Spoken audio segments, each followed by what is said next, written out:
Creased Nation peeps, what up and welcome back. So I decided to do a makeup artist series. I have received a few questions previously on my Instagram and people just asked me how to be a makeup artist and certain questions. So I decided to ask the question, what do you want to know about being a makeup artist in South Africa? And people sent through a couple of questions, so I'm going to answer those. I'm also going to give my own tips and tricks and just things that I've done to become and be good at what I do, and also just to get booked as frequently as I can be in this industry. So let's head into the makeup artist series. So it's just starting off, I'm going to give you a bit of a background about myself and just how I got into makeup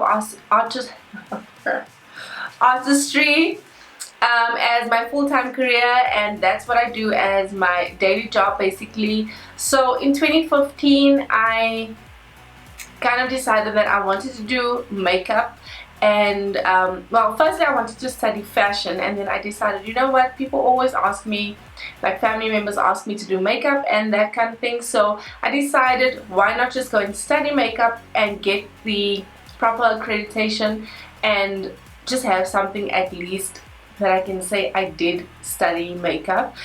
So then I decided to change. So I decided to change my lights off application from fashion, and I decided to sign up for makeup, and it was honestly the best decision that I've ever made. So with lights off, I started in 2015 June to November. It was a part-time course and it was every Saturday from 9 o'clock to 3 o'clock in the afternoon. So I had 0 Saturdays and it was compulsory to like be there every single Saturday. So with that, I studied every single Saturday. It was only on Saturdays, part-time course, and it cost about 17,000 Rand at the time, and that included a Mac, like a Mac kit, because they only teach you on Mac products specifically. So we got a couple of Mac products that we could use, but when we needed to add stuff we also had to buy that ourselves, and it also only had to be Mac. So basically that's what I did, and I just wanted it for the accreditation. I know that there are a lot of self-taught makeup artists that are amazing at what they do. Their skill is insane, but for me, I just felt like certain times companies that want to work with you would ask what is your accreditation, and I just wanted that, so I avoid not being able to get booked for a job because I don't have that behind my name. So that's what I did. Then I went on, so I was working in advertising, and I worked there for, I was working in advertising from like 2013, and then till 2015 I worked for a certain company, and then I changed from one company to an advertising agency, and I worked there for about a year or if not 9 months. And I just decided, you know what, I'm going to just bite the bullet. I want to go and be a freelancer. I want to manage my own time. And I decided to leave that company because what was happening, I was getting booked and I was marketing myself as a makeup artist and getting booked for certain things, but I couldn't do anything which required my time in the week. And I felt like between doing the advertising job and the makeup artistry job, as I reached the end of advertising, I wanted to focus more on makeup and make sure that I'm not turning down clients. So I had arranged with my boss, instead of because I wanted to finish off work in September, so I arranged with him, instead of finishing off in September and I'll finish off in December, but could I have the flexibility to kind of, you know, go and do clients when they request me, and I'll still come into work, but then go and do clients when they need my makeup. So I asked for a bit more flexibility, and I'm so glad that it did actually give me that opportunity, because then I could book clients and start building my client base as I was transitioning from one industry and one job to the next. Ek praat baie hierso. I'm just having some overalls.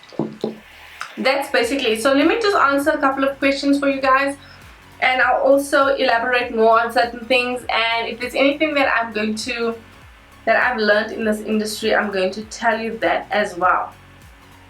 So the first one says, I'm struggling with making a price list for my services. What do you take into consideration?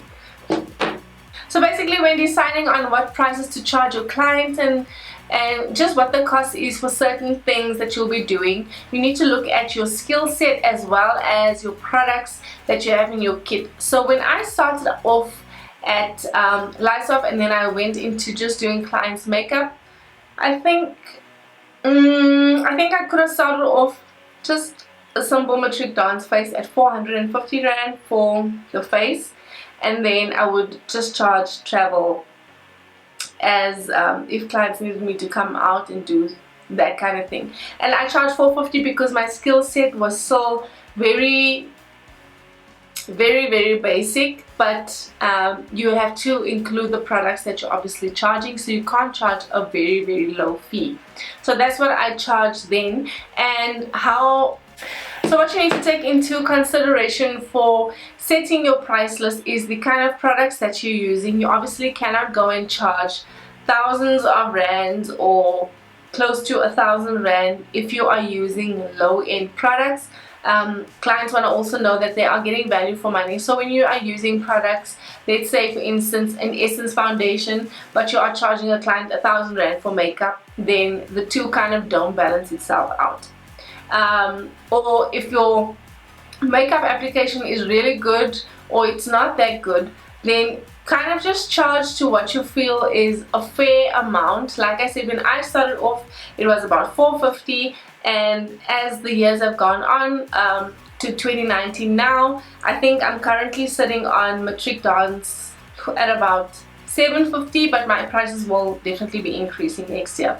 So you kind of need to just gauge where the market is. You also need to gauge what your skill level is, as well as the makeup products in your kit as you change and replenish. And if you're stocking your kit with expensive makeup, then you can charge clients for expensive then you can charge clients for the makeup basically that you are using. For example, if you are going to use stuff like Fenty or MAC and higher end products, you can charge for that because you obviously need to replenish this, and you still need to make a profit after replenishing products as well as doing your client's makeup. How do you promote yourself as a makeup artist? Social media is your best friend right now. You can do everything. You need to make sure that you are creating a social media page. So I have two pages. I have my Creased Nation page, which is more my content creation, and then I have my South African makeup _CN, which is my makeup artistry page. Basically this is where I put all my client work, so people can go over there and just see the makeup that I am doing and see the quality of my work as well. So you want to make sure that before you start promoting yourself, you actually need a place where people can go and check out your makeup. I have a website as well, creasednation.com, and I've also put my stuff into categories on there. So I have my website, my Instagram page, and what I do is whenever I'm doing a client, I make sure that I am just putting that over onto my Creased Nation page. And basically this is how I have gotten clients. A lot of the time people just see your work and they start seeing your credibility through your work. Another thing is, in this industry you really have to network yourself. Let's say you want to work on TVCs and campaigns that strictly driven towards commercials, and you want to work on set and do commercials. Then what you need to do is actually find production companies that work and do the client, they kind of book everyone for this. So for example, you can go and check out Caller Crew. They definitely book makeup artists, and you kind of sign up to them, and whenever there's a job they would, if you are on their books, you get put forward for that. The next question is, what's the most difficult thing about this venture? So going into this, you obviously have to have in consideration the fact that you're not going to start off with a massive client base. You are hardly ever going to get bookings that is on a regular basis or that's going to be consistently each week. And you want to have a lot of spending money. You want to have something that's saved in the bank and a lot of saving money, sorry, not spending money. that you can use and dip into should you not be that busy. That was the most difficult thing for me because the work is not consistent. I found that I needed a lot of backup money for the quieter months, which are normally winter time. Let's say from May to about July, it really dips down there. And then these seasons where it's warmer and summertime and just the busier period, holiday season, I found that my clients and my work intake picked up a lot more. This industry is so saturated. There are so many makeup artists, so to actually be someone that is kind of at the forefront of people's minds to book for makeup artists, you need to make sure that you are always updating on your social media. You are always making people aware. Even if you promote your Instagram post, do that, because people need to know that you are visible. People need to always remember you, and they're not going to do that if you just post every once in a while, and they're also not going to do that if they don't find you a credible makeup artist, because you don't have stuff set up like a website and Facebook and social media pages. Next question is, how do you manage your time and payment with your clients? This one is the one that has driven me nuts most of the time, because not everybody honors their time and not everybody honors payments and stuff. So I've learned that in this industry you need to make sure that you have your money up front. Do not accept cash on the day. Do not accept payment afterwards. I've run into instances where people have not paid me after the fact. So how I kind of work is, if you book me, I require a 50% non-refundable deposit, and that is on the total amount. And then the balance of the booking is to be paid 1 week prior. So what has happened in the past is, it's like people have paid their deposit, and then 1 week prior I haven't heard anything from them, and then they still expect you to show up on the day. And you have to be so strict with this, because people end up not paying or not doing anything, is that you have to, the week of, when they have not sent you anything for payment, is you need to ask every single day, please could you pay the balance of whatever money is outstanding. And just with that, you'll kind of hopefully get your money before the time. If someone does not pay me before the time, and if we have not agreed on something which is cash for some reason on the day, I just don't show up. It's as simple as that. I'm not going to show up for someone who is not willing to pay me, and I have to kind of drag out my money and run around for my money. Because at the end of the day, if you have done their makeup and they do not pay you on the day, you can basically most of the time kiss your money goodbye, because people do not honor their word. People do not honor your time, your product, and they also sometimes do not have integrity. So save yourself from all of that and make sure that you are paid up front.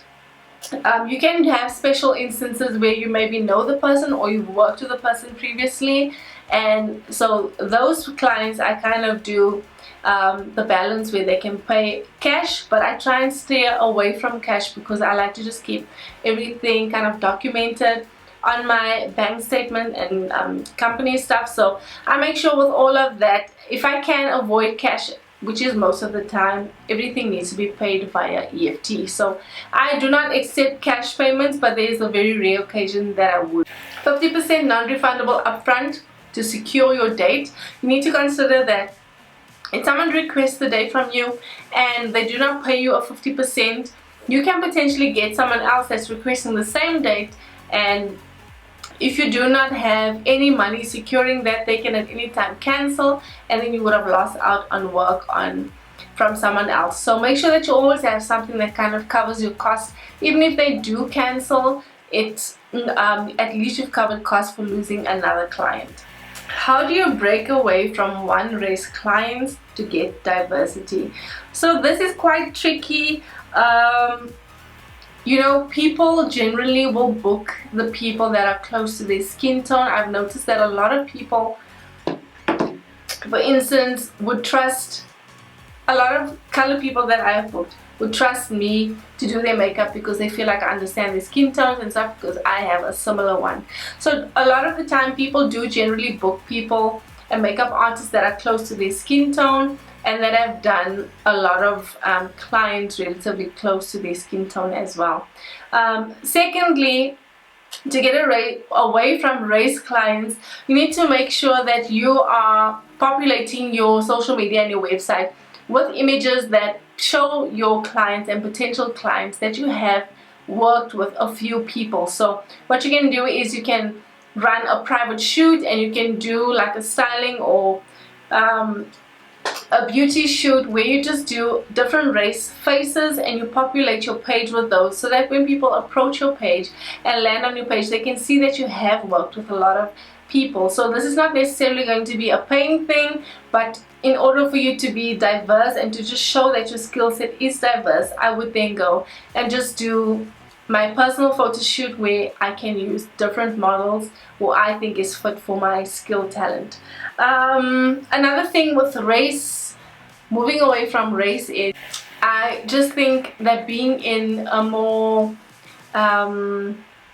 set environment where you're working with either, let's say, on a TV show, or you're working on a magazine shoot, and those kind of things allows you to move away from clients. So I've